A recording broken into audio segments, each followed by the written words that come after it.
welcome to our online Sunday school. I'm Ate Rafa and again, welcome. So ready na ba kayo to sing and dance, to hear the word, and of course, to memorize the memory verse and to do some craft? If you are ready, so bago yun, mag-pray muna tayo. Lord, thank you for this day. Thank you for everyone that will participate sa gagawin namin ngayon. And I pray na marami kaming matututunan. In Jesus' name, Amen. So, let's start!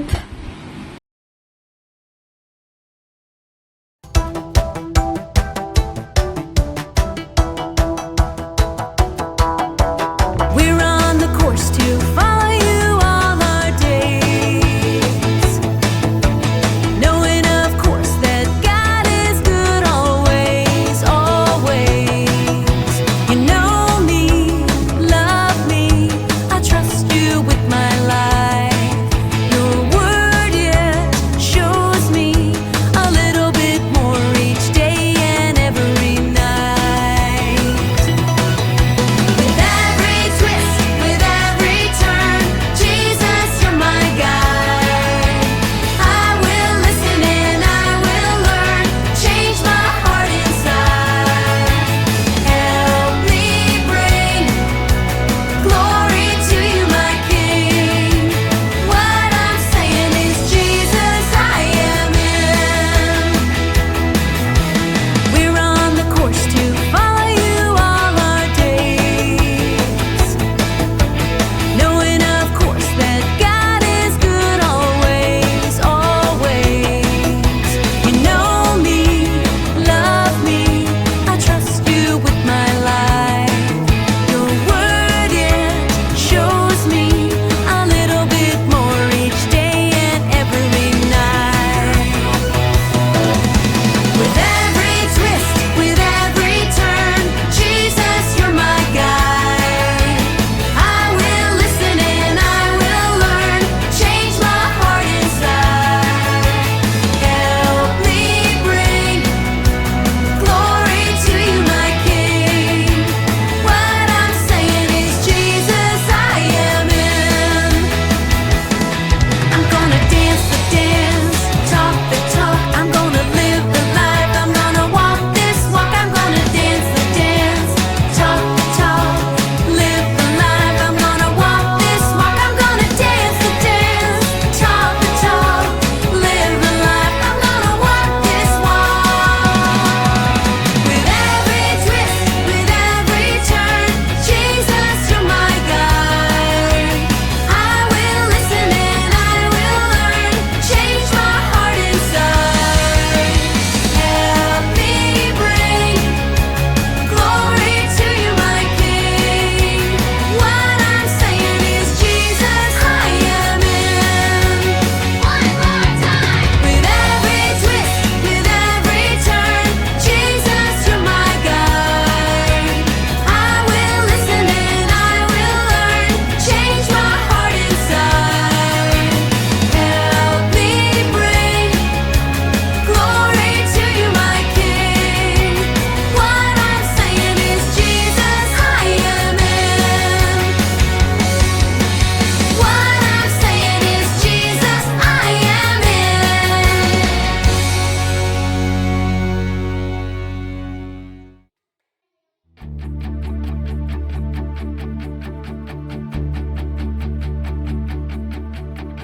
Come on now, let's open up the book. Come on now and take a good long look and see God has given us all we need to be free. It's about you, it's about me, it's about the truth that sets us free. It's about L-O-V E.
Hello, crayons. Ako si Ate Thea and I will share God's Word with you.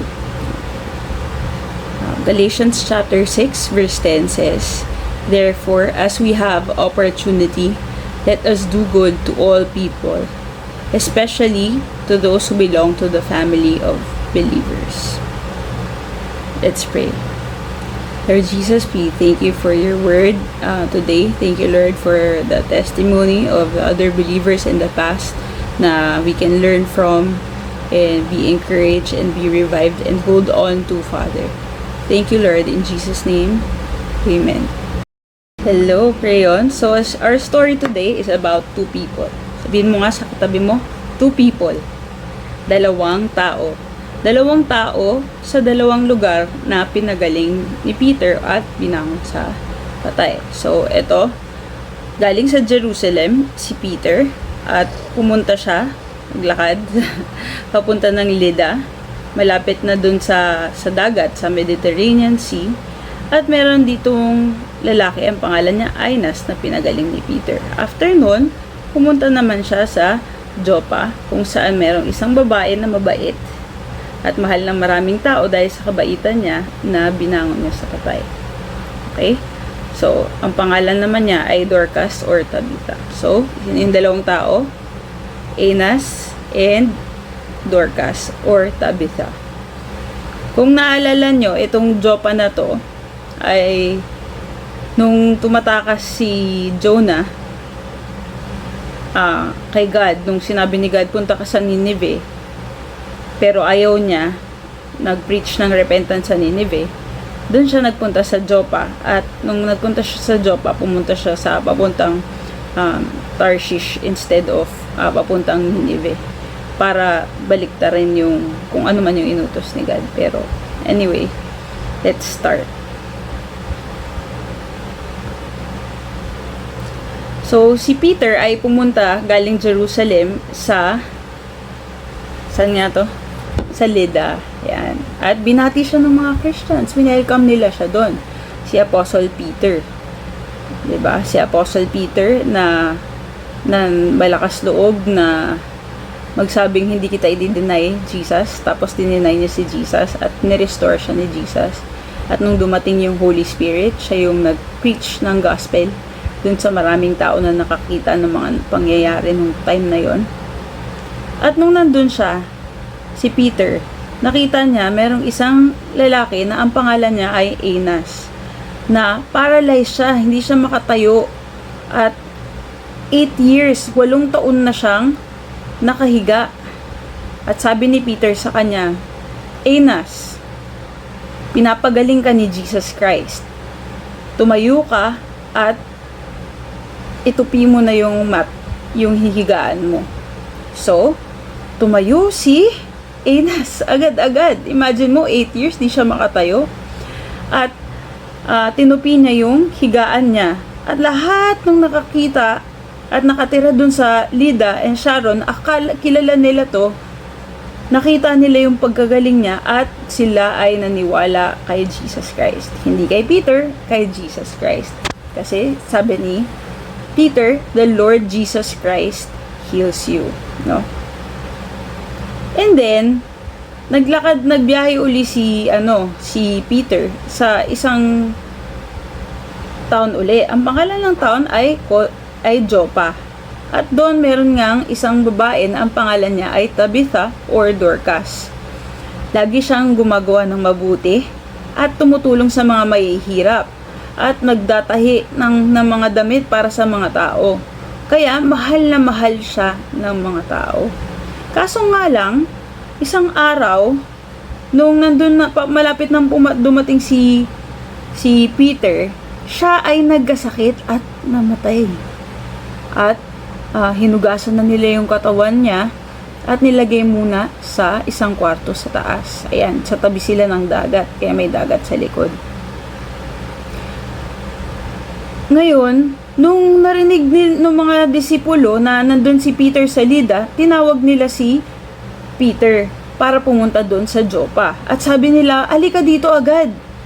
And so, sumama si Peter sa kanila at nung dumating siya, dinala siya dun sa taas ng kung saan nila linagay si Tabitha.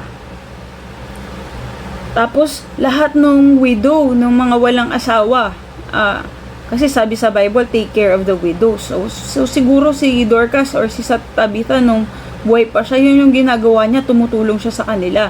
And so, yung mga widows na yun, or mga namatayan ng asawa, nandun sila lahat umiiyak sa paligid ni Dorcas or ni Tabitha.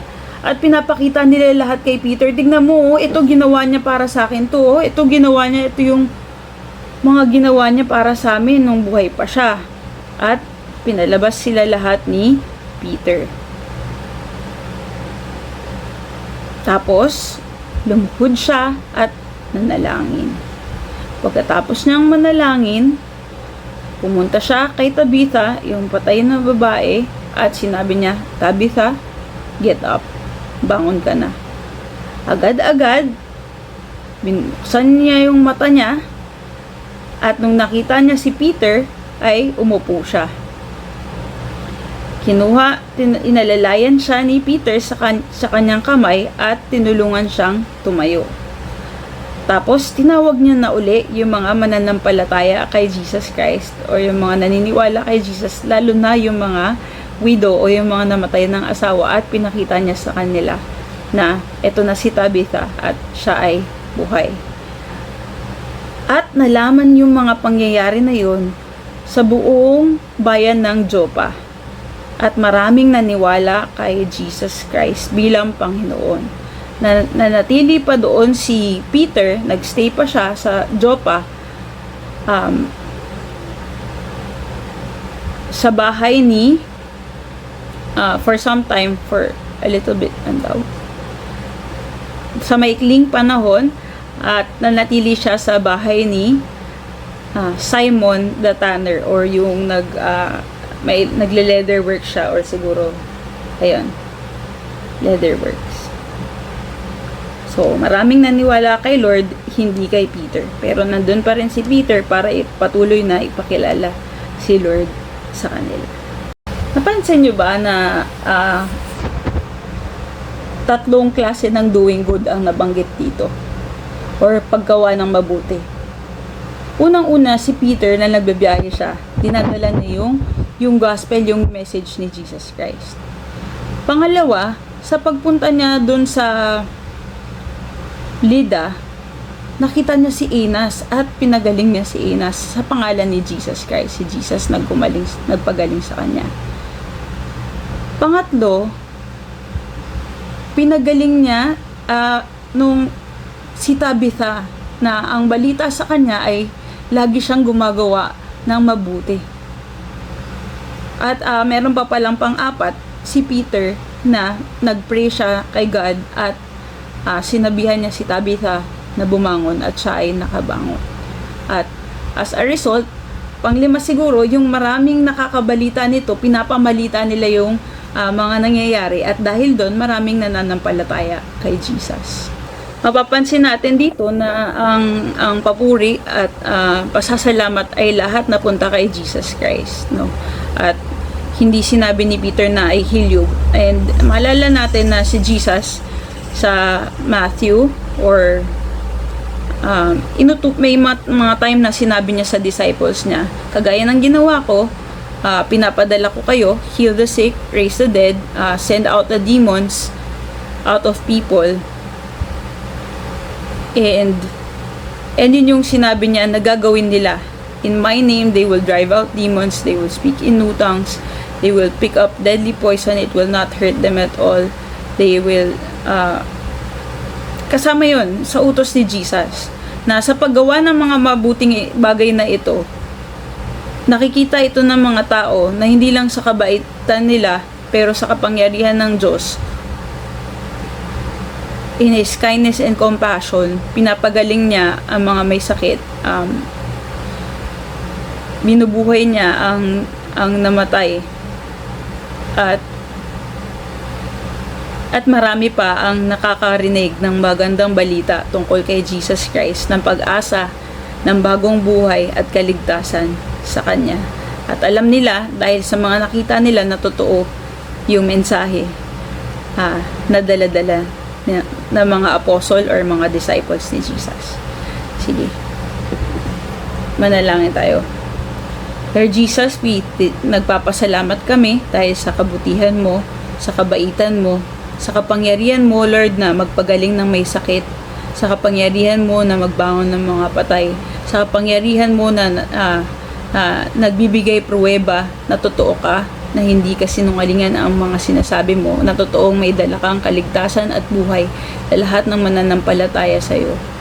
And tulungan mo po kami na makita ulit ng mga bagay na to at makita namin buong loob na hindi kami magpapadala ng kahit anong papuri sa tao o sa aming sarili, pero sa iyo lamang, Jesus. At dahil sa mga bagay na to ay marami pang makakakilala sa iyo. Sa pangalan ni Jesus. Amen. Yan. Maging katulad tayo ni Peter. Pakilala natin si Jesus, yung kapangyarihan niya, at kung saan makilala si Jesus, turuan pa natin sila paano sumunod kay Jesus. God bless you. Memorize natin yung memory verse, doing good, especially to the family of believers. Hello kids! Today we're gonna recite Galatians 6 verse 10. When we have the opportunity to help anyone, we should do it, but we should give special attention to those who are in the family of believers. When we have the opportunity to help anyone, we should do it, but we should give special attention to those who are in the family of believers. Galatians chapter 6 verse 10. When we have the opportunity to help anyone, we should do it, but we should give special attention to those who are in the family of believers. Galatians chapter 6 verse 10. When we have the opportunity to help anyone, we should do it, but we should give special attention to those who are in the family of believers. Galatians chapter 6 verse 10. When we have the opportunity to help anyone, we should do it, but we should give special attention to those who are in the family of believers. Galatians chapter 6 verse 10. When we have the opportunity to help anyone, we should do it, but we should give special attention to those who are in the family of believers. Galatians chapter 6 verse 10.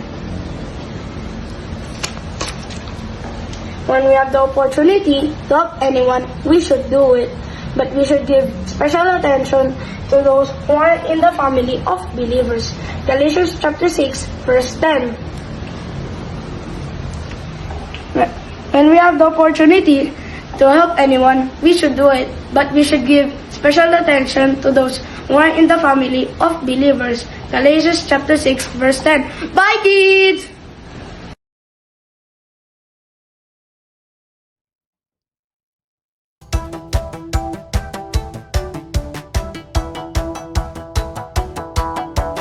We're on the course to follow you all our days, knowing of course that God is good always, always. You know me, love me, I trust you with my life.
up the book. Come on now and take a good long look and see God has given us all we need to be free. It's about you, it's about me, it's about the truth that sets us free. It's about L-O-V-E, love from the Father up above. It's about hope, it's about life, it's about the love of Jesus Christ. It's about everlasting, never failing love. Come on now, let's open up the book. Come on now and take a good long look and see God has given us all we need to be free. It's about you, it's about me, it's about the truth that sets us free. It's about L-O-V-E, love from the Father up above. It's about hope, it's about life, it's about the love of Jesus Christ. It's about everlasting, never failing love. Oh, it's about you, it's about me, it's about the truth that sets us free. It's about L-O-V-E, love from the Father up above. It's about hope, it's about life, it's about the love of Jesus Christ. It's about everlasting, never failing love. It's about everlasting, never failing love. It's about everlasting, never failing, ever faithful, never ending love.